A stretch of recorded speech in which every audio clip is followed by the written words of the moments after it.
Last class में हमने discuss कर लिया था ड्राइंग, ठीक है। क्वेश्चंस कुछ किए थे क्या, यहाँ पर किए थे क्या? कौन सा क्वेश्चन किया था? नहीं, क्वेश्चन नंबर बुक के 8 क्वेश्चन हो गया था। थर्ड क्वेश्चन हुआ है मतलब, है ना? कंप्लीट हो गया थर्ड। बुक दो। मेरे तो वो आज अभी जाते हैं दिला दो यार।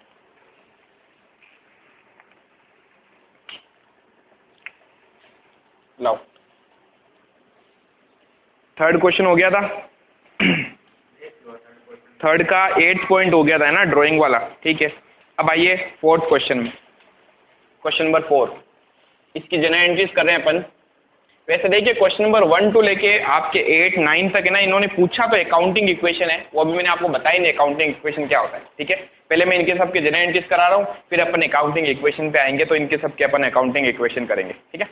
अब देखो क्वेश्चन नंबर 4 इंग्लिश में लिख देता हूं मैं। फर्स्ट लिखा हुआ है, रोहित के निम्नलिखित व्यवसायिक लेन देन हुए, यानी रोहित के ट्रांजेक्शन दे रखे हैं। फर्स्ट, रोकड़ धनराशि से व्यवसाय आरंभ किया, मतलब बिजनेस स्टार्टेड विद कैश। तो फर्स्ट एंट्री है बिजनेस स्टार्टेड विद कैश। अब देखो कितने रुपए लगाए, 1,50,000। बताओ क्या एंट्री होनी चाहिए इसकी। बिजनेस स्टार्ट करते तो दो साइड कौन कौन सी इफेक्ट हो रही है, कैश और कैपिटल, ठीक है। तो हमने कहा एक तो साइड हो रही है कैश और दूसरी कैपिटल, दोनों के नाम से अकाउंट ओपन कर दो, ठीक है। अब बताओ कैश क्या होती है, एसेट, और एसेट से रिलेटेड जो भी अकाउंट होते हैं वो रियल अकाउंट होते हैं। कैपिटल क्या है, पर्सनल अकाउंट, लेकिन है क्या कैपिटल। जैसे कैश तो एसेट्स होती है, ये रिप्रेजेंट करता है, किसको रिप्रेजेंट करता है, बिजनेस के ओनर को, ठीक है। तो ये हो गया हमारा रिप्रेजेंटेटिव, तो ये रिप्रेजेंट कर रहा है, और रिप्रेजेंट जो करता है उससे रिलेटेड अकाउंट पर्सनल अकाउंट होते हैं, ठीक है, पर्सनल। अब बताओ कैश रियल अकाउंट है, रियल अकाउंट का रूल क्या कहता है, things comes in business will debited, जो चीज व्यवसाय में आए उसे डेबिट करो, और जो चीज व्यवसाय से जाए उसे क्रेडिट करो। कैश आ रही है कि जा रही है, कैश आ रही है, क्यों, बिजनेस का मालिक बिजनेस में पैसा लगाता है। हम कौन है, मालिक है कि बिजनेस है, बिजनेस है, तो हमारे पास तो पैसा आया ना, कैश आई हमारे पास में। The things which comes in will debited, जो चीज आए उसे क्या करो, डेबिट करो, ठीक है। और रिप्रेजेंटेटिव पर्सनल अकाउंट होता है, पर्सनल अकाउंट का रूल लगाते हैं। पर्सनल अकाउंट का रूल कहता है debit the receiver credit the giver, पाने वाले को डेबिट करो, देने वाले को क्रेडिट करो। अब बताओ कैपिटल जो है वो रिप्रेजेंट करता है उसके ओनर को, तो हमें उसके ओनर के बारे में सोचना है। बिजनेस का जो ओनर होता है वो रिसीवर है कि गिवर है, गिवर है, वो हमें पैसे दे रहा है, हम कौन है, हम बिजनेस हैं, ठीक है। उसने हमें पैसा दिया तो वो हो गया गिवर, और देने वाले को क्या करो, देने वाले को क्रेडिट करो, ठीक है, सिंपल है। हो गई एंट्री। क्या एंट्री हो जाएगी, cash account debit to capital account, कितने से, 1,50,000, 1,50,000, ठीक है। ये हमारा फर्स्ट ट्रांजेक्शन। सेकंड देखो क्या लिखा हुआ है, उधार पर मशीन खरीदी, यानी machine purchase on credit, machine purchase on credit, यानी उधार में मशीन खरीदी हमने। कितने की परचेज करी है, मशीन खरीदी हमने 40,000 की। बताओ भाई दो साइड कौन कौन सी इफेक्ट हो रही है, एक तो मशीन, ठीक है, दूसरी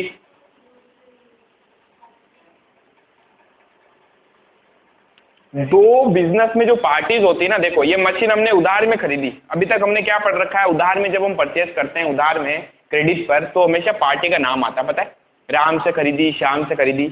यहाँ पर उधार में तो खरीदी है लेकिन किससे खरीदी उसका नाम नहीं है, समझ गए। तो हमारे बिजनेस में दो तरीके की पार्टीज होती है, या तो वो डेटर्स होगा, ध्यान से सुनना, ये लिखा चुका हूं मैं आपको, डेटर्स और क्रेडिटर। अगर कभी पार्टी का नाम नहीं लिखे लेकिन वो उधार का लेन देन हो तो मैंने कहा पैसा तो जा ही नहीं रहा है, कैश जा रही है क्या? ना तो कैश आएगी ना कैश जाएगी, कैश तो अफेक्ट ही नहीं हो रही है। तो इस केस में पार्टी का नाम लिखना है लेकिन पार्टी का नाम भी नहीं है, तो मैंने कहा वो या तो डेटर हो सकता है या क्रेडिटर्स हो सकता है। डेटर्स कौन होते हैं? जिसे हम गुड्स सेल करते हैं, सोल्ड, जिससे हमने माल बेचा होता है, ठीक है। गुड्स या फिर थिंग्स भी बोल सकते हो, चीज भी बेची हो सकती है, एसेट्स भी बेची हो सकती है। क्रेडिटर्स कौन होते हैं? जिनसे हम परचेज करते हैं, खरीदते हैं। तो ये कौन है? जिनसे हम परचेज करते हैं गुड्स, वो हमारे लिए क्या बन जाते हैं? क्रेडिटर्स। और जिन्हें हम सेल करते हैं वो हमारे लिए बन जाते हैं डेटर्स, ठीक है। अब बताओ यहां हम क्या कर रहे हैं? परचेज कर रहे हैं। परचेज जिस पर्सन से करता हूं उसे क्या बोलते हैं? क्रेडिटर। समझ गए? अब यहां पर अगर पार्टी का नाम नहीं हो तो आपको या तो क्रेडिटर्स लिखना है या डेटर्स लिखना है, वो दो ही पार्टी हो सकती है। या तो हमने किसी से कोई चीज परचेज करी हो या सेल करी हो। परचेज करी तो क्या बन जाएगा? क्रेडिटर। सेल करी तो क्या बन जाएगा? डेटर। अब बताओ दो साइड कौन कौन सी इफेक्ट हो रही है? एक तो मशीन का अकाउंट और दूसरा क्रेडिटर, ठीक है। क्रेडिट नहीं, क्रेडिटर्स। क्रेडिट का मतलब तो उधार का लेन देन होगा, पूरा क्रेडिटर्स, ठीक है। तो दोनों के नाम से अकाउंट ओपन कर दो। अब बताओ मशीन क्या है? एसेट। एसेट से रिलेटेड अकाउंट रियल अकाउंट होते हैं, ठीक है। क्रेडिटर्स कौन है? पार्टी है, कोई व्यक्ति है, ये पर्सन है। और बताओ पर्सन से रिलेटेड अकाउंट जो होते हैं वो क्या होते हैं? पर्सनल अकाउंट होते हैं, पर्सनल, ठीक है। अब लगाओ इनके रूल।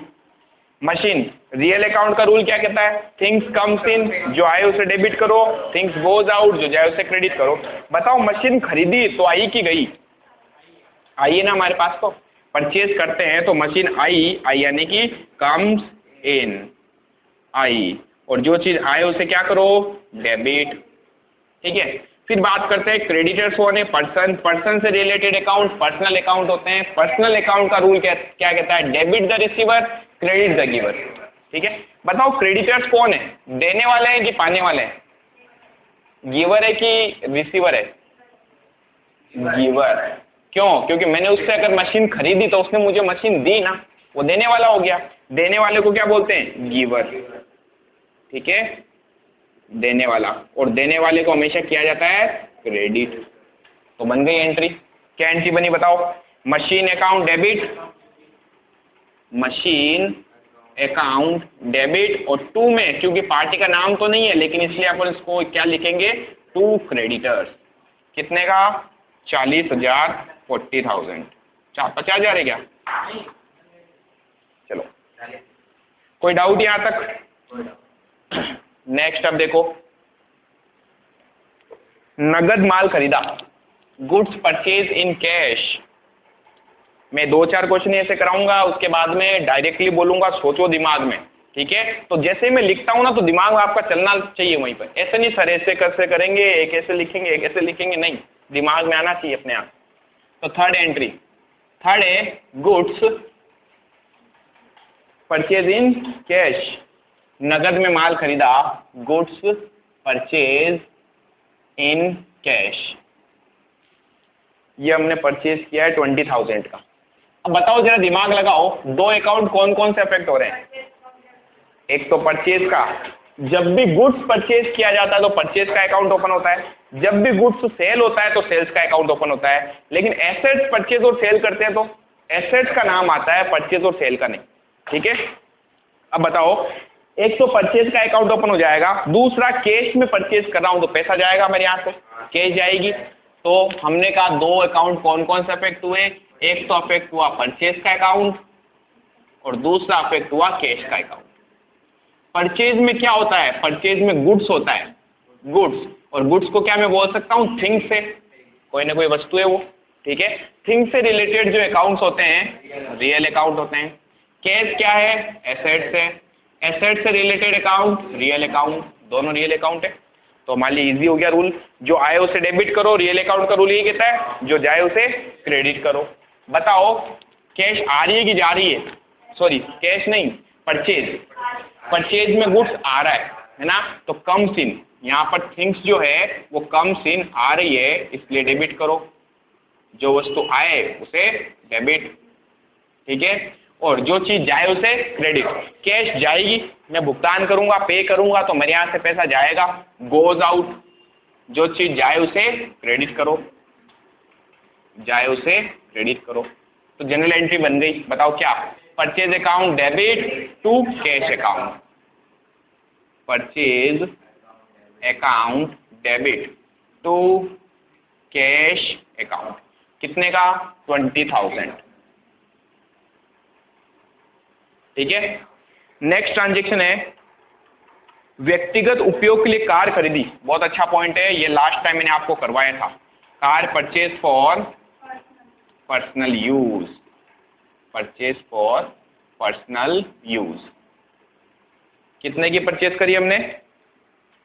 80,000, 80,000 की। अब इसको सोचो और बताओ दो अकाउंट कौन कौन से इफेक्ट हो रहे हैं?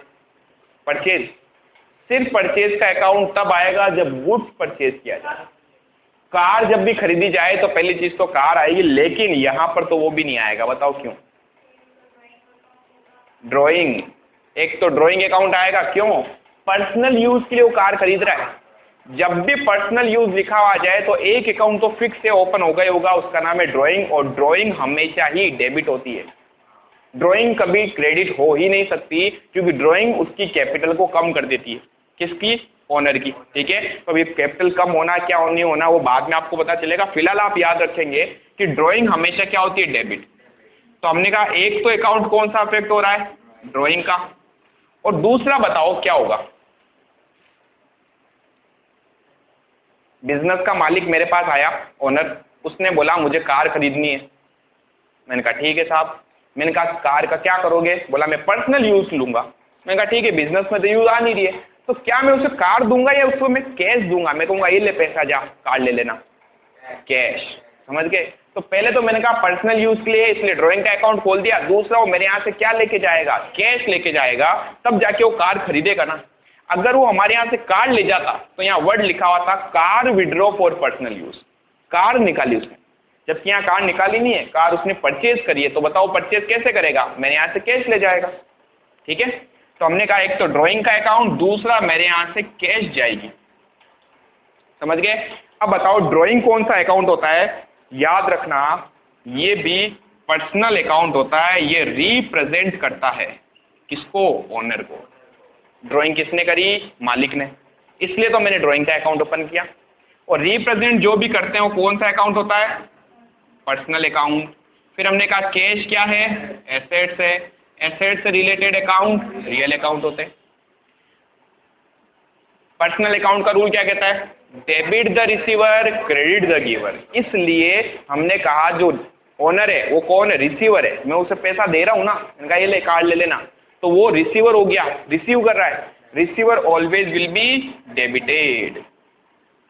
जो भी रिप्रेजेंटेटिव अकाउंट होता है ना, उसके लिए हमेशा उसके ओनर के लिए देखा जाता है कि वो किसको रिप्रेजेंट कर रहा है, उसके बारे में सोचना अपने को। ठीक है। तो ड्राइंग किसको रिप्रेजेंट करता है? उसके मालिक को, ओनर को। ठीक है। तो ओनर के बारे में सोचना है, वो है रिसीवर। और receiver always will be debited. पाने वाले को डेबिट करो। ठीक है। फिर बात करते हैं कैश अकाउंट। कैश एसेट्स है, एसेट से रिलेटेड अकाउंट रियल अकाउंट होते हैं। रियल अकाउंट का रूल क्या कहता है? Things comes in debit, goes out credit. बताओ मालिक को मैं पैसे दूंगा, ओनर को, तो पैसा आएगा कि जाएगा? जाएगा। मेरे यहां से जा रहा है, गोज आउट। तो क्या कर दो? क्रेडिट कर दो। जो वस्तु जाए उसे क्रेडिट करो। एंट्री बन गई। ड्राइंग अकाउंट डेबिट, इसलिए कहता हूं ड्राइंग हमेशा ही डेबिट होता है, ये कभी क्रेडिट हो ही नहीं सकता। ठीक है। तो एंट्री हो जाएगी drawing account debit, drawing account debit to cash account. मेरे यहां से पैसा गया, कितने? 80,000 रुपीज। ठीक है। यहां तक करो, फिर आगे चलते हैं।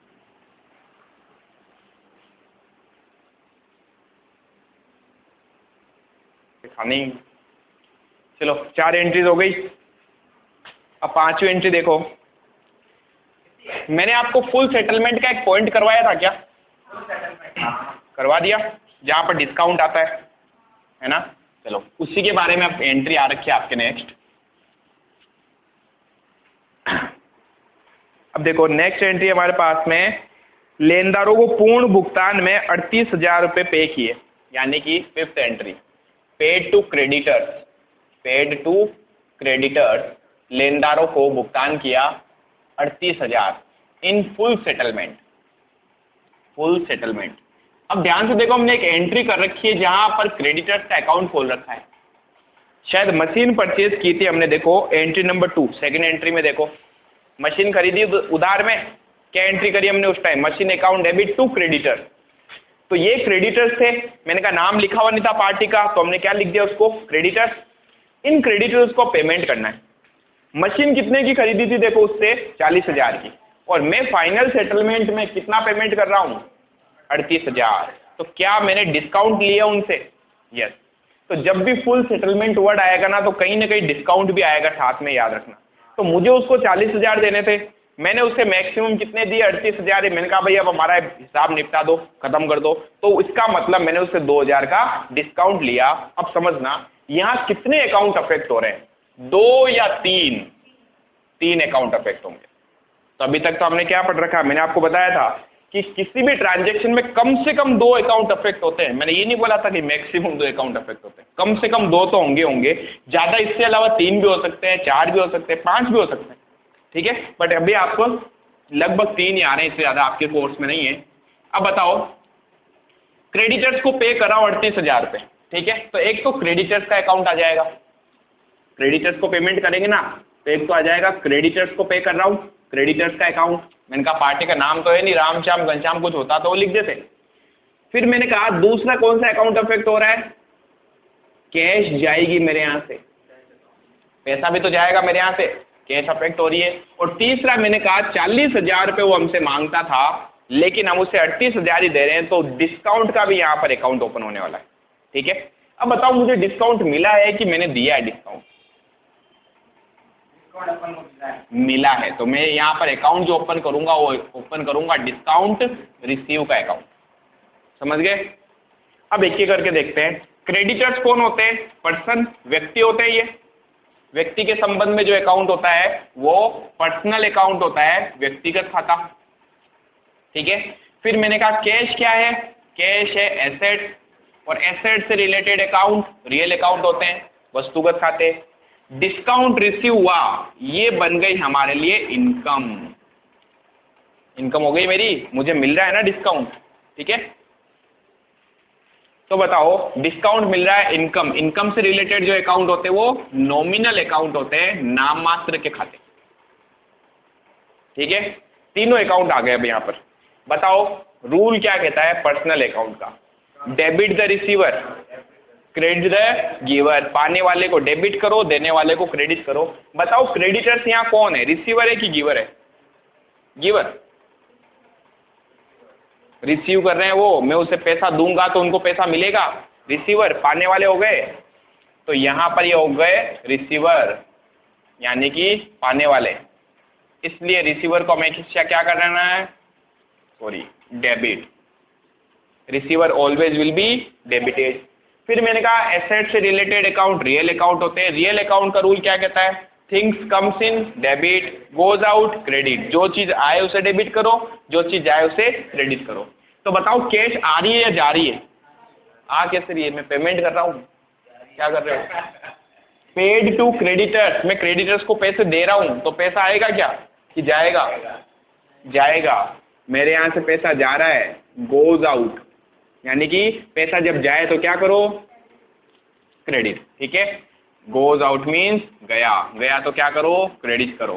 फिर नॉमिनल अकाउंट, नॉमिनल अकाउंट का रूल क्या कहता है, इनकम और एक्सपेंस, सॉरी एक्सपेंस और लॉस को हमेशा डेबिट करते हैं, इनकम और प्रॉफिट को हमेशा क्रेडिट करते हैं। यहां मेरे लिए इनकम है, ठीक है, इनकम है तो इसलिए उसको क्या करूंगा, credit, income always will be credited, समझ गए। समस्त आय व लाभों को क्या करो, क्रेडिट करो, बस हो गई एंट्री। तो बताओ क्या एंट्री होगी, मैं क्रेडिटर्स को पेमेंट करूंगा, क्रेडिटर्स को डेबिट करना है, तो मैंने कहा क्रेडिटर्स अकाउंट डेबिट, ठीक है। कैश मेरे यहां से गई टू कैश अकाउंट, और डिस्काउंट मुझे मिला तो टू डिस्काउंट रिसीव अकाउंट। आया समझ में? अब देखो कैश मेरे यहाँ से 38,000 जाएगी, 2,000 मुझे डिस्काउंट मिल गया और 40,000 से जो मैंने उसका अकाउंट उस टाइम खरीदा था, तब देखो मैंने उसको क्रेडिट किया था क्रेडिटर्स को, अब मैंने इसको डेबिट कर दिया, उसका अकाउंट हमारी बुक से खत्म कर दिया, तभी तो वर्ड आया फुल सेटलमेंट हो गया है। अब इसके बाद ना तो आप इससे मांगोगे ना ये आपसे मांगेगा। 38,000 तो पे किया और वो मांगते कितने थे अपन से? 40,000, तो 2,000 का मैं डिस्काउंट मिल गया, ठीक है। तो टोटल मिलाकर 40,000 का उसका अकाउंट था हमारी बुक्स में खुला हुआ, 40,000 से मैंने वापस खत्म कर दिया, ठीक है। नेक्स्ट ट्रांजेक्शन पे आओ। 5,000 रुपए के माल की बिक्री 4,500 में की। अब देखो नेक्स्ट 6 पॉइंट, गुड्स सोल्ड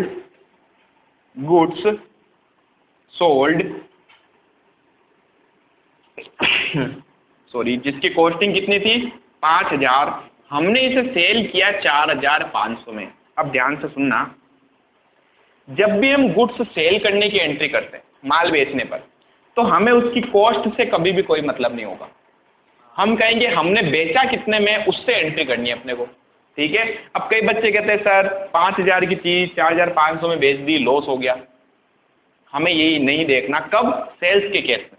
जब भी आप गुड सेल करोगे तो उस टाइम हमेशा याद रखना कितने में बेचा उससे एंट्री करनी है अपने को, बस। यानी एंट्री किससे होगी हमारी? 4,500 रुपए से एंट्री होने वाली है। अब एंट्री क्या होगी बताओ, कितने अकाउंट अफेक्ट हो रहे हैं? एक तो सेल्स अकाउंट, क्यों? गुड्स बेचा है, माल जब भी बेचते हैं तो सेल्स का अकाउंट ओपन होता है। और दूसरा बताओ कैश आएगी। क्वेश्चन कुछ नहीं कह रहा है उधार है कि नहीं है, तो हमें क्या मानना है? कैश में हुआ है, तो मैंने कहा पैसा आएगा, कैश आएगी। तो एक तो कैश का अकाउंट अफेक्ट होगा, दूसरा सेल्स का अकाउंट अफेक्ट होगा। कैश क्या है? एसेट्स, एसेट से रिलेटेड अकाउंट रियल अकाउंट होते हैं। सेल्स में क्या इंक्लूड होता है? गुड्स, माल होता है इसमें गुड्स, और गुड्स से रिलेटेड अकाउंट भी रियल अकाउंट होते हैं। लगाओ रूल, क्या कहता है रियल अकाउंट का rule? Things comes in debit, जो आया उसे डेबिट करो। कैश आ रही है, मैं माल बेचूंगा तो क्या होगा? उसे माल दूंगा, पैसा आएगा मेरे पास। कैश आई यानी कि कम्स इन, क्या करो? डेबिट करो। आई इसलिए क्या करो? डेबिट। और गुड्स जब सेल करूंगा तो माल मेरे यहां से जाएगा, गोज आउट, गोज आउट। जो चीज जा रही है उसे क्रेडिट करो, जाए उसे क्रेडिट करो, बस हो गई एंट्री। क्या एंट्री बताओ? Cash account debit, cash account debit to sales account, कितने का? 4,500 से 4,500, ठीक है। करो यहां तक, फिर आगे चलते हैं।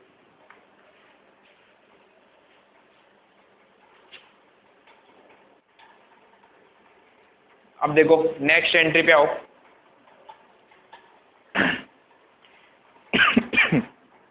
किराए का भुगतान किया, रेंट पे किया हमने,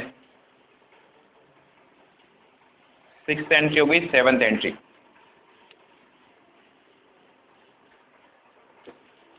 रेंट पेड, रेंट पेड, कितना रेंट पे किया हमने? 1,000 रुपीज। अब बताओ यहां पर दो अकाउंट कौन कौन से इफेक्ट हो रहे हैं? एक तो रेंट एक्सपेंस है हमारे लिए, हमने पे किया है ना, और दूसरा कैश। तो हमने कहा एक तो रेंट का अकाउंट अफेक्ट होगा, एक कैश का अकाउंट अफेक्ट होगा, पैसा जाएगा हमारे यहाँ से।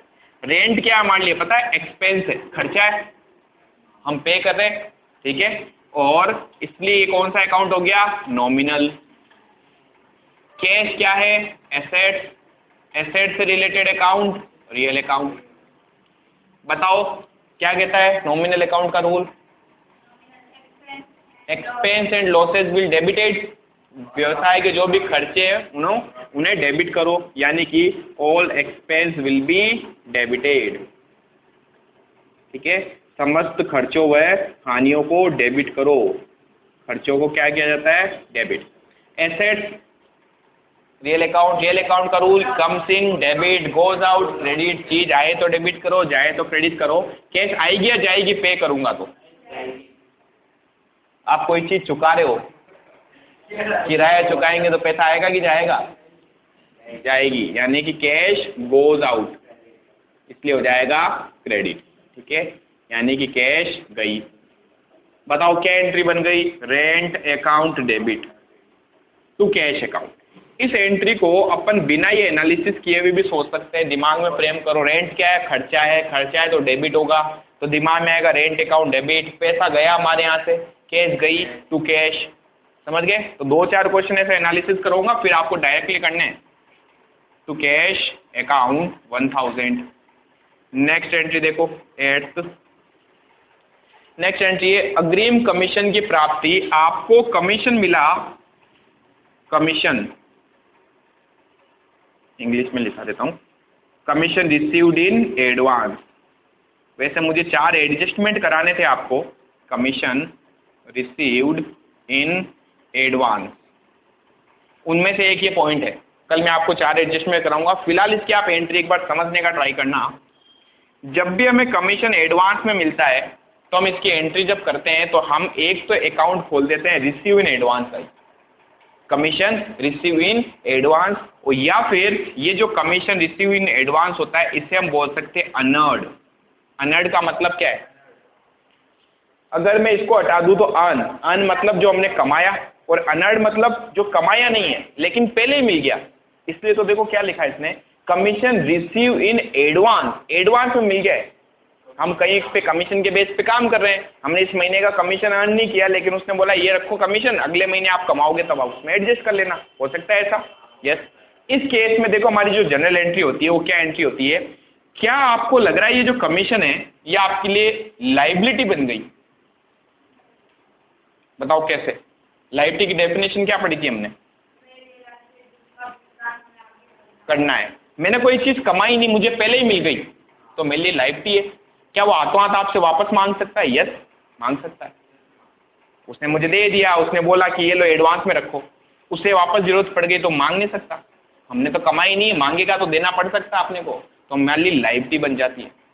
समझ रहे हो? तो 4 एडजस्टमेंट जब समझाऊंगा तो वापस समझना।